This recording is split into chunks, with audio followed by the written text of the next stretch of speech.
갈라디아서 5장 16절부터 24절까지 한 절씩 교독하도록 하겠습니다. 내가 이르노니 너희는 성령을 따라 행하라. 그리하면 육체의 욕심을 이루지 아니하리라. 육체의 소욕은 성령을 거스르고 성령은 육체를 거스르나니 이 둘이 서로 대적하므로 너희가 원하는 것을 하지 못하게 하려 함이니라. 너희가 만일 성령의 인도하시는 바가 되면 율법 아래에 있지 아니하리라.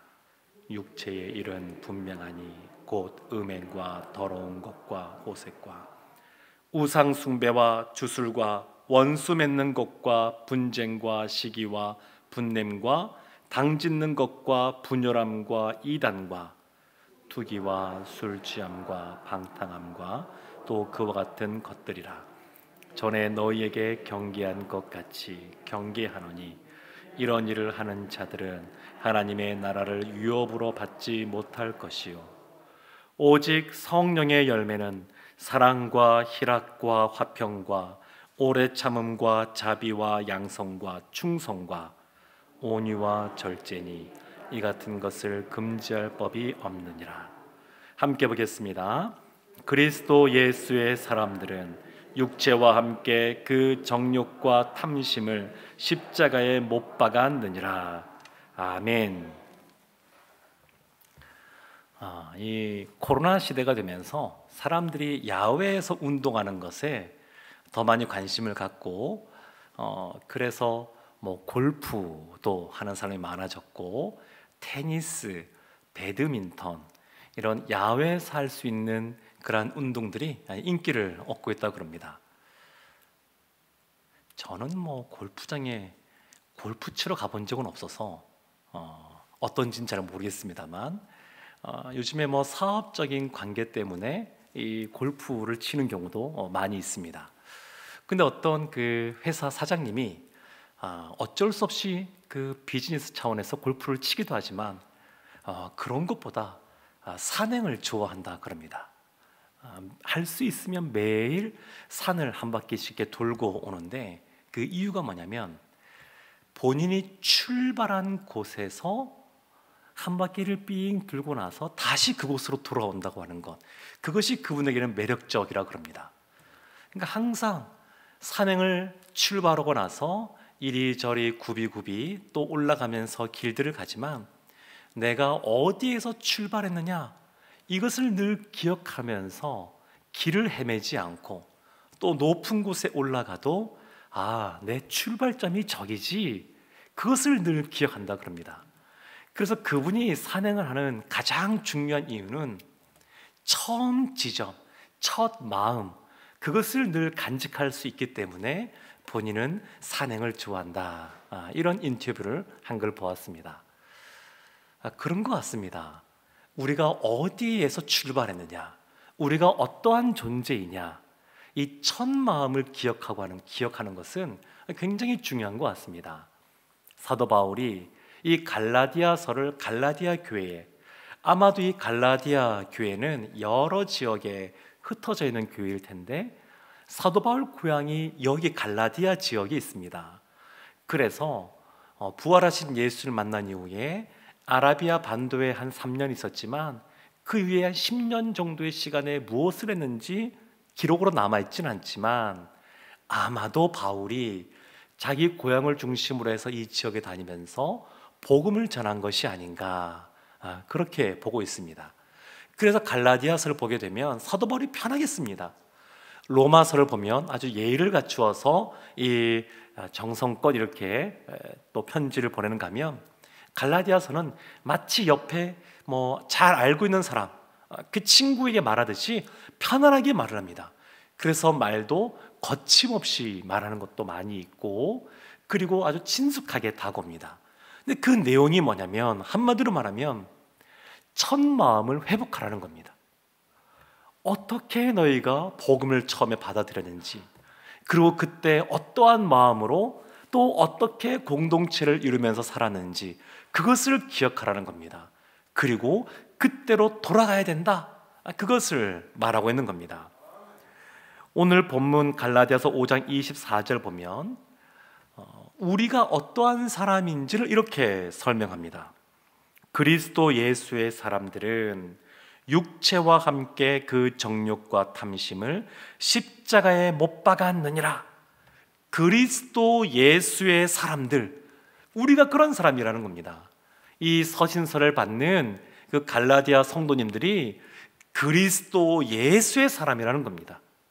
그러니까 더 이상 우리의 삶의 주인이 내가 아니라 그리스도 예수가 주인 되었다, 그런 의미이기도 합니다.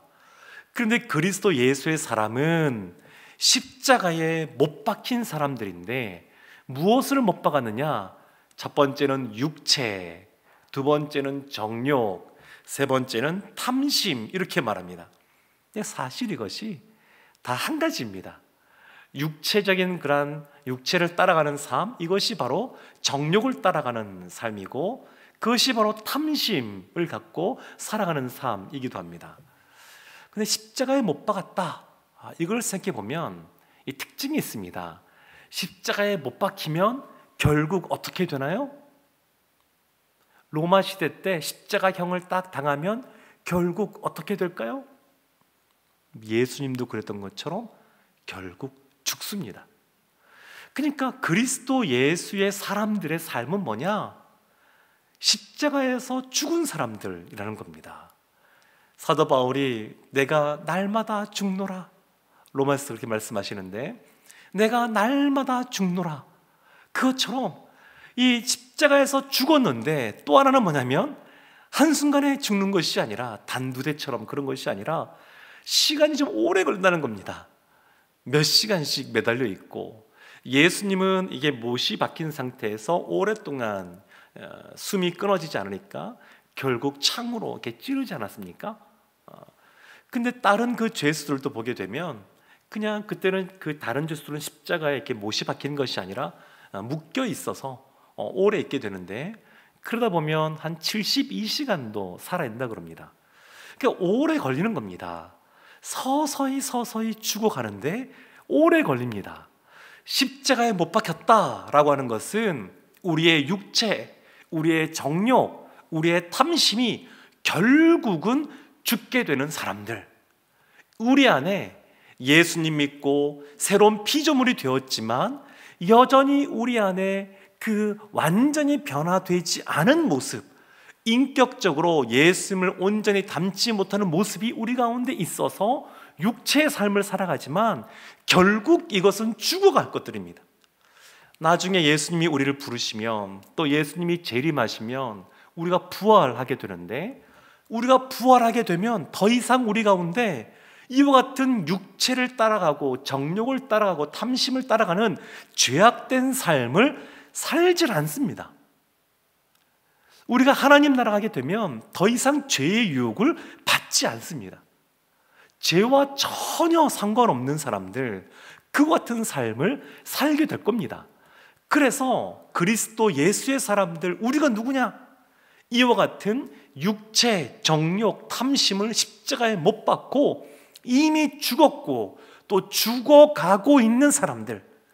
그러니까 신앙의 연륜이 쌓일수록 어떠한 삶을 살아야 되느냐? 이런 육체나 정욕이나 탐심이 있어서 점점 이것이 죽어가는, 내가 날마다 죽노라, 그 말처럼 죽어가는 모습으로 살아야 됩니다. 참 쉽지는 않습니다. 쉽지가 않아요.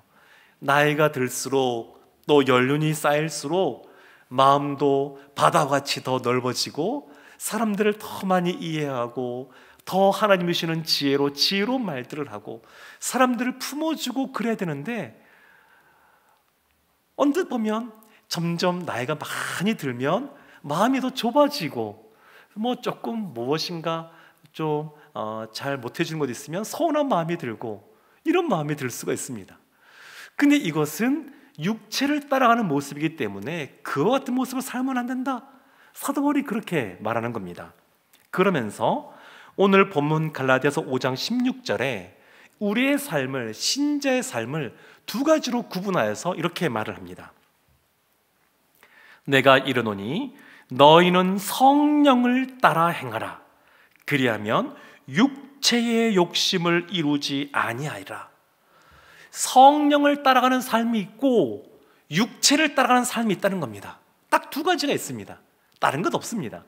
우리가 하는 생각, 우리가 하는 행동, 우리가 하는 말, 딱 두 가지입니다. 성령을 따라가는 것이냐, 육체를 따라가는 것이냐. 이것은 특징이 뭐냐면 공통점이 없습니다. 지난주에 수능을 봤으니까 이 수학 보면 이 집합이라는 것 있지 않습니까? 근데 두 개의 원으로 된 집합이 있는데 그것이 쫙 이렇게 합쳐지면 가운데 공통적인 교집합이라는 것이 있습니다. 여기에도 속하고 저기에도 속하는. 그런데 성령을 따르는 그런 삶과 육체를 따르는 삶은 교집합이 없습니다. 공통점이 하나도 없습니다. 전혀 다른 겁니다. 그래서 이와 같은 성령을 따르는 삶과 육체를 따르는 삶, 특징이 또 뭐냐면 17절 말씀에 이렇게 나옵니다. 육체의 소욕은 성령을 거스르고 성령은 육체를 거스르나니 이 둘이 서로 대적함으로 너희가 원하는 것을 하지 못하게 하려 함이니라. 이 둘이 가만히 있는 것이 아닙니다. 성령을 따르는 삶과 육체를 따르는 삶이 가만히 있지 않고 서로 거스르고 대적한다, 이렇게 말을 합니다. 옛날에 이 청교도들은 이 관련된 내용을 가르칠 때 이런 비유들을 들었다 그럽니다. 우리 사람 안에는 옛 아담과 새 아담이 있다.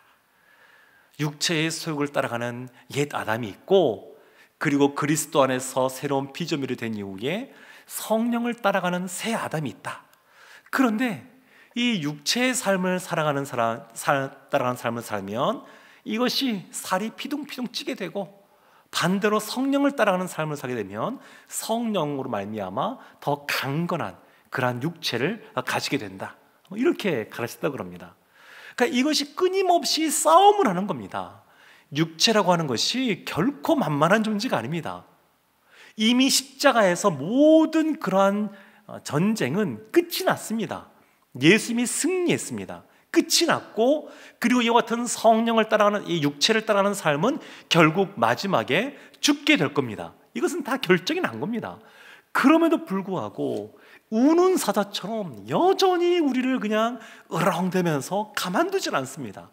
우리의 마음과 생각에 평강이 아니라 불안한 생각들, 유혹들, 탐심들을 집어넣게 되고 여러 가지로 흔들 수 있는 모든 방법을 가지고 흔드는 겁니다.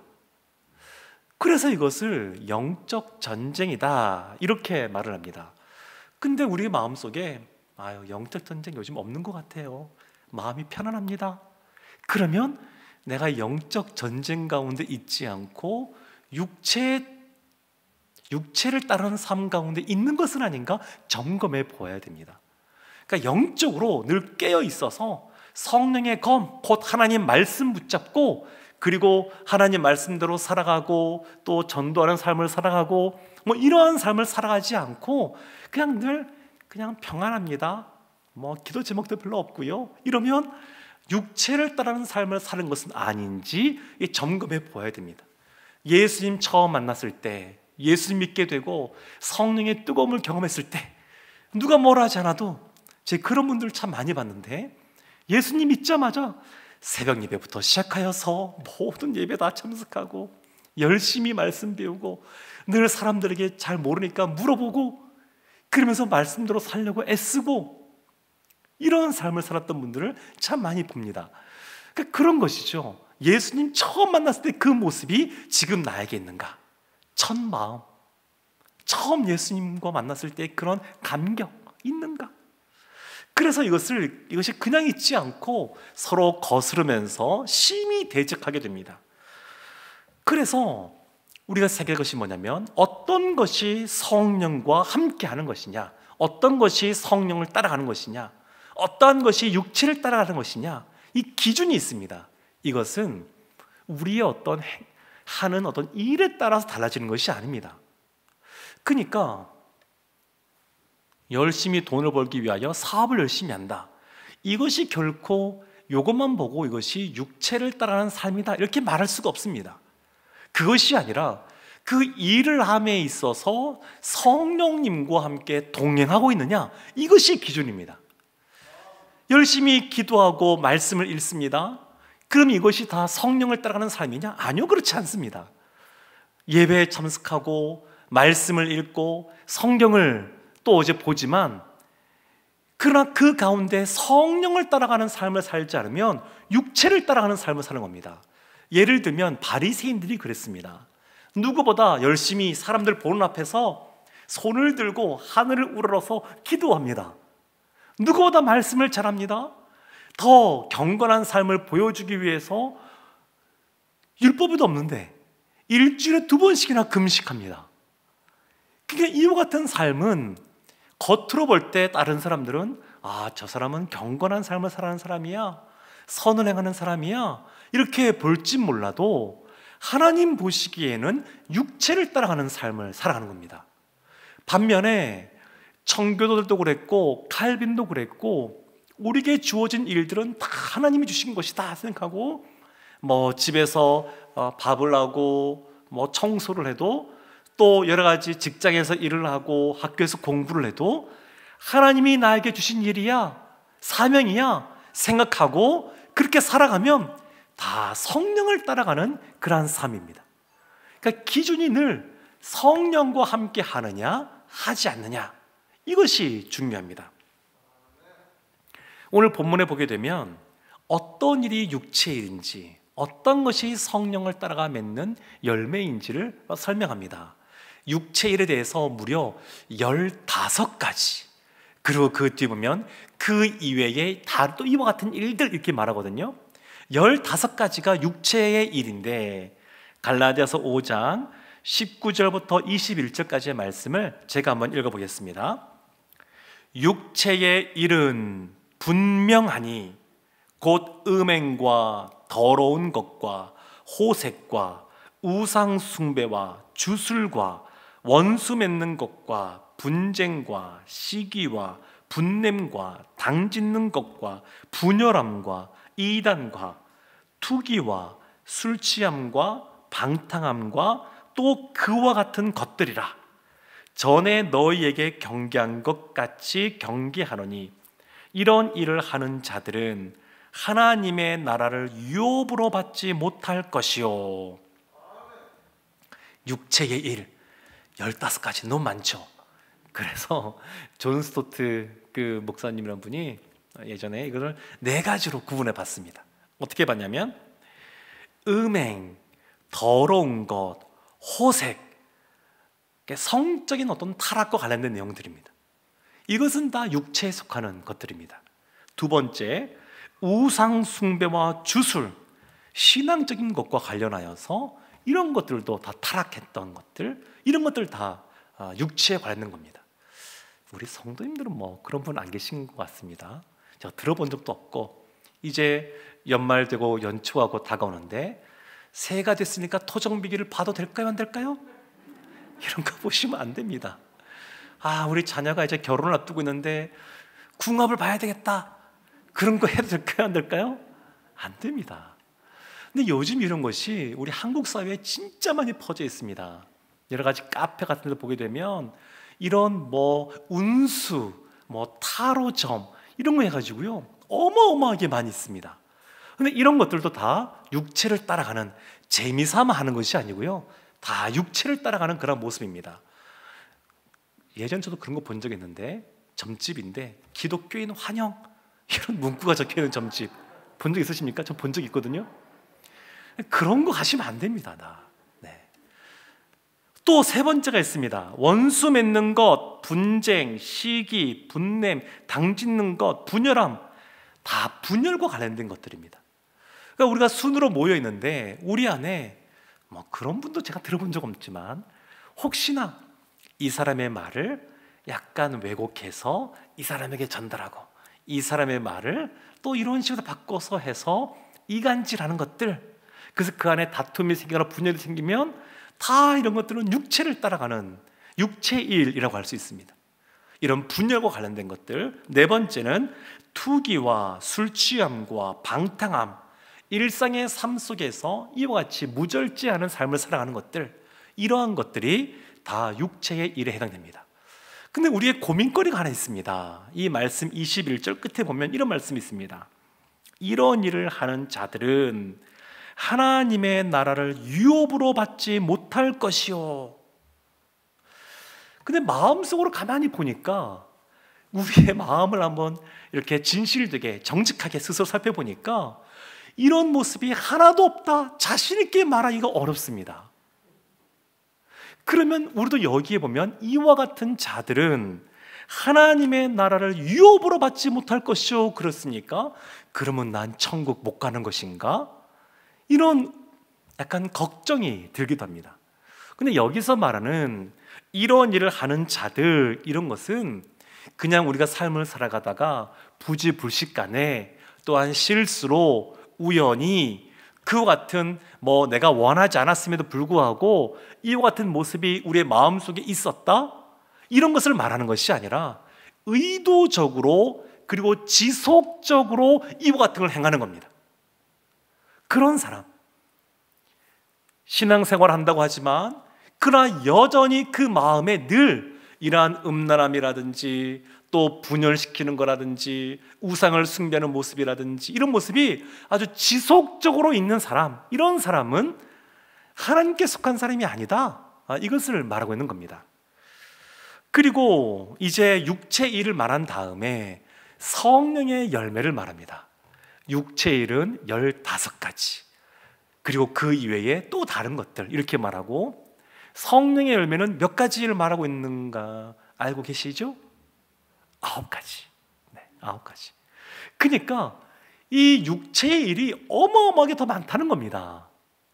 그러니까 우리를 유혹하는 것이 더 많습니다. 성령의 열매와 관련하여 갈라디아서 5장 22절 23절 이렇게 말합니다. 오직 성령의 열매는 사랑과 희락과 화평과 오래 참음과 자비와 양선과 충성과 온유와 절제니 이 같은 것을 금지할 법이 없느니라. 아멘. 이 성령의 열매 9가지, 우리가 늘 말하는 건데 이렇게 볼 수 있는 측면이 한 가지가 있고 또 하나가 있습니다. 여기서 성령의 열매라고 할 때 열매가 단수입니다. 단수. 그러니까 성령의 열매들, 이 9가지 이렇게 말하지 않고 성령의 열매, 이 단수를 말하기 때문에 이것을 성령의 열매, 한 가지 열매가 있는데 그 한 가지 열매에 있어서 9가지 측면이 있는 것이다, 이렇게 볼 수도 있습니다. 어떤 과일을 맺으면 사과면 사과, 배면 배, 이런 과일 하나가 있으면 거기에 이 9가지 성령의 열매라고 하는 그 열매, 그 과일 하나에 9가지 측면이 다 있다는 겁니다. 근데 이와 같은 성령의 열매는 특징이 있습니다. 첫 번째 특징, 내 힘으로 맺을 수 없다는 겁니다. 아무리 노력해도, 아무리 돈이 많아도, 아무리 지식이 높아도 맺을 수가 없습니다. 왜냐하면 성령의 열매는 성령이 맺으시는 겁니다. 성령이 이 열매를 맺을 수 있는 소망하는 마음을 주시고 성령이 이것을 이끌어 가시는 겁니다. 우리 교회의 주인 되시는, 머리 되시는 분이 누구시냐? 그리스도 예수이시죠. 마찬가지로 우리의 순회 머리 되시는 분도 그리스도 예수입니다. 그래서 우리의 순회에서도 이와 같은 성령의 열매를 맺을 수 있고 우리의 한 영혼 한 영혼도 이와 같은 성령의 열매를 맺을 수 있는데 우리의 힘으로 되는 것이 아닙니다. 성령께서 이것을 맺고자 하는 갈망하는 마음을 주시고 사모하는 마음을 주시고 그리고 이것을 맺을 수 있도록 인도하십니다. 그 성령에 의해서 맺어지는 겁니다. 또 하나, 두 번째 특징이 있는데 이 성령의 열매는 시간이 오래 걸립니다. 성령의 은사처럼 그냥 갑자기 우리 가운데 방언의 은사, 신유의 은사, 통변의 은사 이런 것들이 그냥 주어지는 것처럼 주어지는 것이 아니라 시간이 오래 걸립니다. 성령의 열매를 맺기까지, 이 아름다운 모습으로 맺어지기까지 오랜 시간이 걸립니다. 세 번째 특징이 있습니다. 이 성령의 열매는 사실 하나님의 성품입니다. 하나님의 성품입니다. 사랑도, 희락도, 화평도, 오래 참음도 다 이런 것들이 하나님의 성품을 나타내고 있습니다. 요한일서 4장 8절 이렇게 말합니다. 사랑하지 아니하는 자는 하나님을 알지 못하나니 이는 하나님은 사랑이심이라. 하나님이 사랑이십니다. 사랑. 희락도 그렇습니다. 요한복음 17장 13절 우리 함께 한 목소리로 합독하겠습니다. 지금 내가 아버지께로 가오니 내가 세상에서 이 말을 하옵는 것은 그들로 내 기쁨을 그들 안에 충만히 가지게 하려 함이니이다. 기쁨도 주님께 있는 겁니다. 평강도 그렇습니다. 요즘 우리 빌립보서 말씀 보면서 평강에 대한 말씀을 많이 나누고 있는데 빌립보서 4장 9절 말씀 함께 이것도 합독하도록 하겠습니다. 너희는 내게 배우고 받고 듣고 본 바를 행하라. 그리하면 평강의 하나님이 너희와 함께 계시리라. 아멘. 다 하나님 것입니다. 그러니까 성령의 열매는 성령 하나님으로 인해서 우리의 성품이 하나님을 닮아가는, 그리고 이렇게 행하는 것입니다. 또한 이 성령의 열매는 율법의 완성의 모습이라고 할 수 있습니다. 그러니까 율법 보면, 십계명 보면 내 부모를 공경하라, 그리고 살인하지 말라, 간음하지 말라, 도둑질하지 말라, 이런 말씀들이 있습니다. 그런데 그런 말씀과 사랑하라, 이런 말씀 비교해보면 어떤 것이 더 고상하고 어떤 것이 더 수준 높은 그러한 말씀입니까? 당연히 성령의 열매입니다. 사랑하고 오래 참고 절제하고 이런 모습들. 그러니까 율법에 있는 내용들을 지키는 것보다 성령의 열매를 맺어가는 이 모습이 훨씬 더 고상한 모습입니다. 그러니까 우리가 그 성경은 두 가지를 다 말하는데 뭐뭐 하지 마라 이런 것도 말하지만 이것을 해라 이런 것도 있습니다. 그러니까 이 육체의 일을 따르지 않는 것, 그것과 관련하여 피 흘리기까지 죄와 싸우라 이런 말씀도 있는가 하면 동시에 빛의 자녀로서 빛에 관한 삶을 살라 이런 말씀도 동시에 하십니다. 그러니까 피 흘리기까지 싸우지 말라, 싸우라 이런 말씀은 좀 부정적인 표현을 써서 명령하고 있는 것이라 그러면 빛의 자녀로 살아라 이 말씀은 긍정적인 표현을 써서 명령하고 있는 겁니다.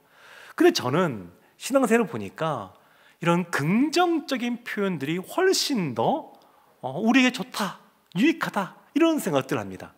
다 하나님의 말씀이어서 이 십계명에 있는 계명의 말씀도 우리가 지키지만 그거보다 더 고상하고 차원 높은 것, 하나님 안에서 사랑하고 기쁨을 누리고 화평케 하고 오래 참고 이런 모습이 더 고상한 겁니다. 마지막 특징이 있습니다. 그것은 뭐냐면 성령의 열매는 모두가 다, 이 9가지 측면 모두가 다 다른 지체를 향한 것입니다. 사랑, 다 다른 사람과 사랑하라는 겁니다. 희락, 다른 지체들과 기뻐하라는 겁니다. 화평, 다른 사람과 평강하게 있으라는 겁니다. 다 오래 참음, 다른 지체를 오래 참아주라는 겁니다. 여기에서 다른 지체가 누구겠습니까? 옆에 계신 분 한번 바라보시죠. 네. 바로 그분입니다. 그분. 바로 그분을 향해서 오래 참아주라는 겁니다. 사랑하라는 겁니다. 성령의 열매는 다른 지체를 향하여서 나타내는 그런 하나님의 성품이라고 할 수 있습니다. 그래서 우리의 순이 성령을 따라가는 삶을 살면 성령 안에서 서로 용납해주고 이해해주고 품어주고 오래 참고 그런 모습이 나타나는 겁니다. 멀리 있지 않습니다. 우리 순에서 또 교회 보면 전도회도 있고 또 여러 가지 봉사부서도 있는데 그곳에서 서로 이해해주고 용납해주는 겁니다. 사랑하는 가족들과 함께 진정으로 그들을 주님의 마음으로 품어주는 겁니다. 우리의 힘으로 되는 것이 아니라 성령께서 소원하는 마음을 주시고 성령께서 우리에게 그것을 감당할 수 있는 능력을 주시고 우리로 하여금 지속적으로 그 삶을 살 수 있도록 인도해 주셔야 그와 같은 모습을 맺어갈 수가 있습니다. 그래서 오늘 본문 아니지만 25절 말씀 보면 이런 말씀이 있습니다. 성령으로 살면 또한 성령으로 행할지니. 그래서 성령과 함께 사는 것이 필요합니다. 성령과 더불어 살게 되면 우리의 한 영혼 한 영혼 강건해질 뿐만 아니라 우리의 공동체, 우리의 교회가 강건케 됩니다.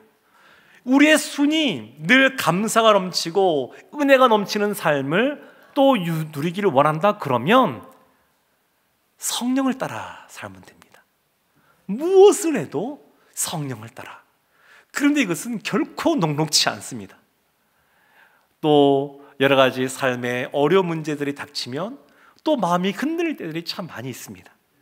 그래서 늘 깨어 성령을 사모함으로 성령의 충만함을 위하여 기도하고, 그러면 부르짖는 자들의 기도를 외면치 않으시는 하나님께서 우리의 기도에 응답하여 주셔서 성령의 충만함을 허락하시고 성령과 더불어 살며 아름다운 성령의 열매들을 맺게 하실 줄로 믿습니다.